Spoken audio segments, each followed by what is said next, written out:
Alrighty, our guest today is a 6-foot guard from the University of Iowa, the NCAA all-time Division I scoring leader, the first pick of the WNBA draft. Caitlin Clark kicked off 2025 in style, making a huge splash as the first guest on the New Heights podcast hosted by NFL superstars Jason and Travis Kelce.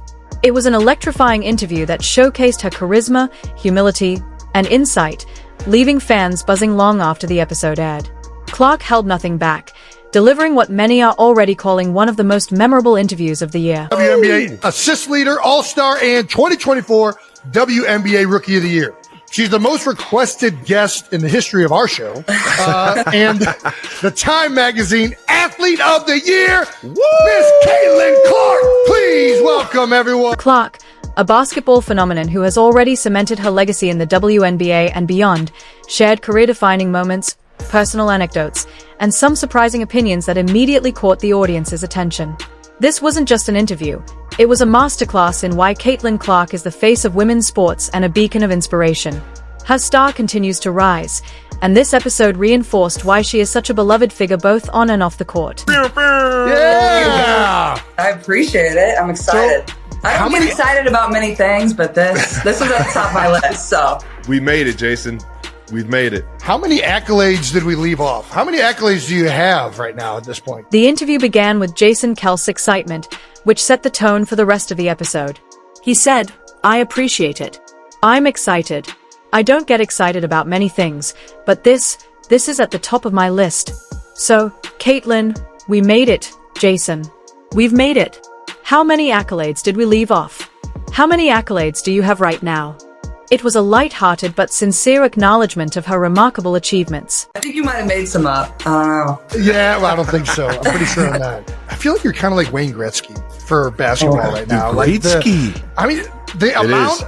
If you go to the Wikipedia page and you look at like the list of like awards and achievements, it's like endless. Jason and Travis, known for their big personalities and humor, opened the show by marveling at Clark's incredible resume. From her dominance on the court during her college days to her record-shattering rookie season in the WNBA, the Kelce brothers couldn't hide their admiration. Even as NFL icons, they were genuinely awestruck by her journey and what she's accomplished at such a young age. So, it is. Yeah, we had to limit it to this list just to get the show started. I appreciate it. Thank you. Is there any accomplishment, I guess, of all these accolades that has meant the most? Jason joked, "You've done so much that we had to double-check your Wikipedia page just to fit it all in." And he wasn't wrong. Clark's list of accolades is so extensive that Wikipedia had to create a separate page just to catalog them all.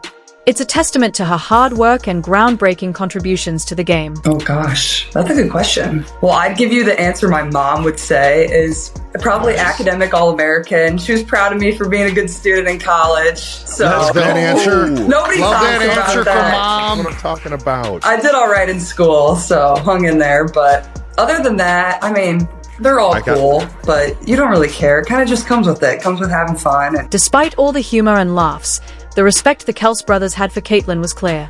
When they asked her about her favorite achievement, she took the opportunity to share a heartfelt story about her family. I think that the Time Athlete of the Year was cool too, just because you see the list of like all the athletes that they've had prior to me, and a lot of those people I idolized growing up, and LeBron's been the only other basketball player, so...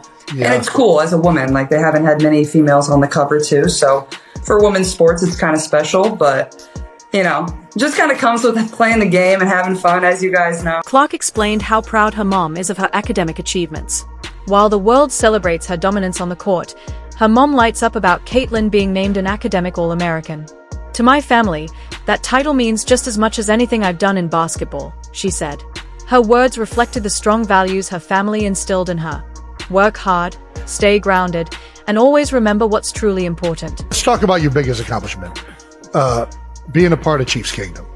That's right. How long have you been a part of the Kingdom? I'm sorry, Jason. You can apologize to me. I'm honorary member. I'm a Midwest kid, so there's this picture that's been circulating a couple years ago when I was on Peyton Eli's Monday Night Show. Where I'm in a full Chiefs outfit. I had family in Kansas City, and I grew up in Des Moines, Iowa, which is only 3 hours from Kansas. In her typical humble fashion, Caitlin shifted the focus to the bigger picture when talking about her Time Athlete of the Year honor. She emphasized that the accolade wasn't just a personal milestone but a win for women's sports as a whole. She highlighted the incredible progress being made in women's sports, from packed arenas to soaring viewership numbers. Caitlin's perspective was clear.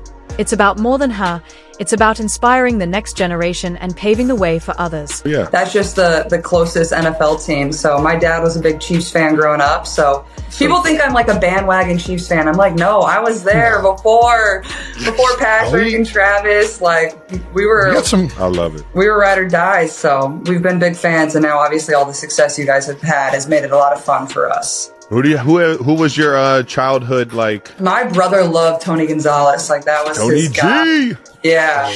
What a guy. The interview took a fun turn when Caitlin's love for the Kansas City Chiefs came up. A lifelong fan, she lit up talking about the team's success. "I've been following the Chiefs since I was a kid, and watching them dominate the league has been amazing," she said, grinning ear to ear. And we still try to go. We went to the Christmas Day game last year. I think the year before you might have played on Christmas Eve, maybe. We went to that. We were sitting outside for that one. My toes were like about to fall off. My fingers about to fall off. I don't get how you guys play in that type of weather. But Clark also shared her family's admiration for NFL legend Tony Gonzalez, who remains one of her all-time favorite players. It's clear that sports fandom runs deep in the Clark household. I tell you what, we punched our ticket, so we're definitely we're gonna at least Love have. I would assume we at least got one at Arrowhead, but you're invited to them all. So all right, appreciate you guys. Thank you so much. Thank you so much for coming on. From her fondest game memories to the Chiefs' relentless drive, Caitlin's passion for football was undeniable. She even made a playful request to Travis Kelce as a fellow Chiefs fan, showing that she's not just a basketball icon but a diehard sports fan through and through. you got your first recruiting letter in 7th grade. Yeah. Is this true? Yeah. So at the time, like, That's insane. It's insane. Were you playing honestly with high schoolers at this point? yeah, it's honestly sad. Like where college like recruitment has kind of gone. It's just insane. But also, I got you.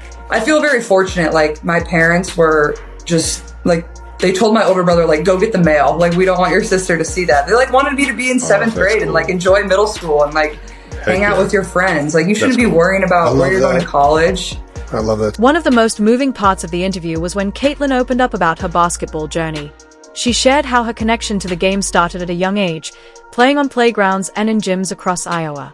Competing against boys was just another part of the process for her as she quickly began to make a name for herself.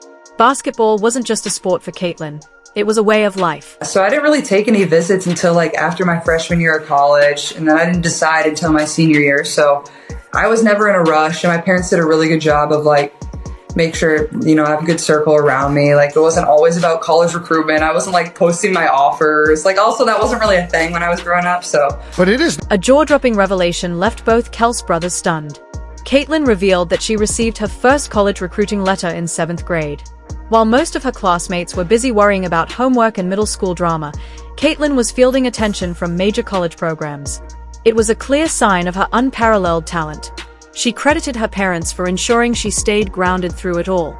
They played a pivotal role in helping her balance her early success with a normal high school experience. Had to be close to when you were growing up. I mean, yeah, it was close. Like people were starting to do it, like post like, oh, I got an offer from here. I got an offer from here. and especially in basketball. Now it's all you see on social media. It's like only people talk about. It's crazy. But obviously times have changed too. But Oh, times have changed. yeah, 7th grade was wild. And I was playing up like 2 years. So I was playing with high schoolers.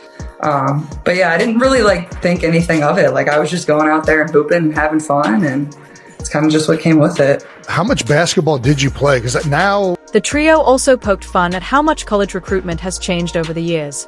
Caitlin laughed as she noted how high school athletes now announce their college decisions on. You come in as a rookie and like you said, like you're trying to figure out a new environment, new teammates. Like you don't want to say too much. You don't want to say too little. And it's just so hard. But like in my scenario, and obviously you guys too, like you're already highly thought of. Like people are turning to you to like be something or be someone. So it's hard. Like you're trying to get your feet wet, but also not do too much. And I think that's kind of what I struggled in early on is like, I don't know what to say. I don't know how to say it. I don't know how they're going to react. Caitlin Clark's conversation shifted to her rookie season in the WNBA, where she reflected on the challenges of balancing her role as a new player.